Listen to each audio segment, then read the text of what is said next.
கனடாவின் பிரிட்டிஷ் கொலம்பியாவில் உள்ள ஒரு அடுக்குமாடி குடியிருப்பு உரிமையாளருக்கு $200 அபராதம் விதிக்கப்பட்டுள்ளது.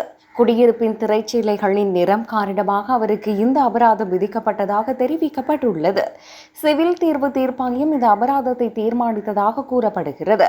இந்த குடியிருப்பின் உரிமையாளரான கில்பர்ட் மரிஸ் பாபினோ 2018ஆம் ஆண்டில் பிரகாசமான வண்ண திரைச்சீலைகளை பொருத்தியிருந்தார். எனினும் கட்டிட விதிகளின்படி வெள்ளை, கிரீம், சாம்பல் அல்லது பழுப்பு நிறங்களில் மட்டுமே திரைச்சீலைகளை பொருத்த முடியும். இந்த விதியை மீறியதற்காக 2024ஆம் ஆண்டில் அவருக்கு 3 முறை அபராதங்கள் விதிக்கப்பட்டன. எனினும் அந்த திரைச்சீலைகள் பல ஆண்டுகளாக அங்கேயே இருந்ததால் கட்டிட நிர்வாகம் இப்போது முறைப்பாடு அளிக்கக்கூடாது என அவர் வாதிட்டார். ஆனால் முறைப்பாடு வந்தவுடன் கட்டிட நிர்வாகம் விதிகளை நடைமுறைப்படுத்த வேண்டும் என தீர்ப்பாயம் கூறியது. 2017ஆம் ஆண்டிலேயே உரிமையாளர்கள் இந்த துணை விதிக்கு ஒப்புக்கொண்டிருந்தனர் எனவும் அது விளக்கியது. அதன் காரணமாக அவரது வாதம் நிராகரிக்கப்பட்டது.